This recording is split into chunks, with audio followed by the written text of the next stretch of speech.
Hey everyone, we are back with another week of puppy life. We are officially 3 weeks old, and with that 3 weeks comes some notable physiological changes. With strengthening of the front and the back legs, the puppies are now able to support their full body weight. They are now fully walking around, sitting down, and going potty without the need of stimulation from mama. Another development this week is that their teeth are coming through their gums, and they are teething on anything and anyone that is around them. While it's absolutely adorable at this stage, it is not so cute when they become big dogs, so we do our very best to not encourage the chewing on fingers. Puppies are also very, very inquisitive at this stage. They want to know what is going on around them at all times. It reminds me very much of a newborn baby, and if you've ever been around a sleeping newborn baby and tried to sneak away, they catch you, and so do little puppies.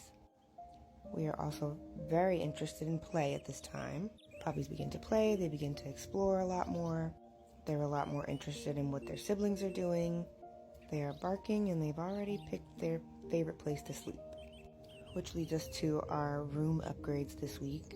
We have gone from the whelping pen with the rails to an entire puppy area now.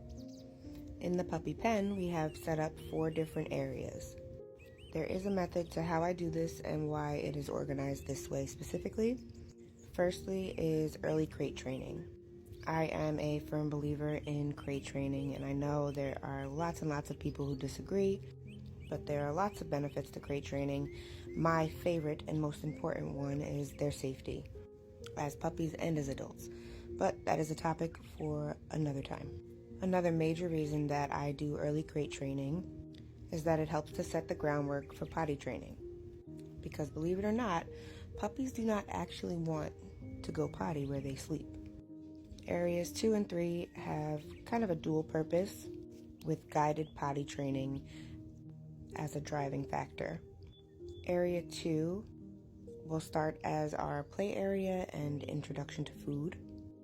When puppies first wake up, they want to go potty immediately. Now, we've already established that the crate, area 1, is not the right place to go potty. So as soon as they walk out of the crate, they want to immediately go potty out in that area, but we don't want to do that. We want to encourage them to take a few extra steps and go potty in a specific area. Putting their food in that area helps encourage them to go over to the potty pads.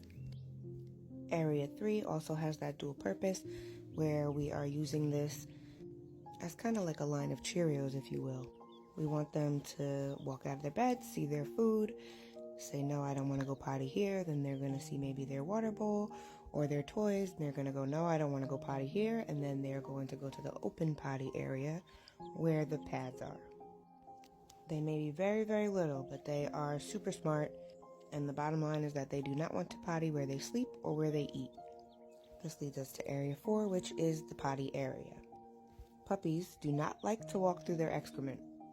They certainly can, and they definitely will, but they prefer not to. So by giving them an area that is dedicated to pottying, away from where they eat and where they sleep, puppies will catch on very quickly and will instinctively return to the potty area rather than going potty in their bed or in their eating area. Aside from doing our best to encourage good habits, puppy care for week 3 is pretty standard. We are swapping out bedding multiple times a day because we are in the very early stages, so we are still pottying all over the place. I will say that I think between weeks 2 and 4 are probably my absolute favorite when it comes to raising puppies. Partly because all of the new developments, and then also because they are curious and fun, but they're not eating regular food yet, so it's not as gross as it's going to get very, very soon. At this stage, they're pretty consistently gaining, so we are now weighing them every other day. We will continue to clip their nails weekly, and I know it seems early at 2 and 3 weeks to be clipping puppy nails, but there's a couple of reasons that we do it. Number 1 is to get them used to it. Some dogs will absolutely never want their paws touched, and others will get used to it and they'll allow you to do so as they get older. So we try to encourage this as early as we can. The other reason is so that they don't scratch each other. Now this is going to happen because we can't cut their nails so short that they have no nails. They need them for traction, especially while they're learning to walk and balance and all of these things. But we can try to avoid unnecessary injuries where we can by clipping them just enough. Lastly, this week we will begin weaning them by introducing gruel or mush. And I've got to say, the introduction of new food is quite an event, so that will be our next video. Thanks for watching. Stay tuned for week 4.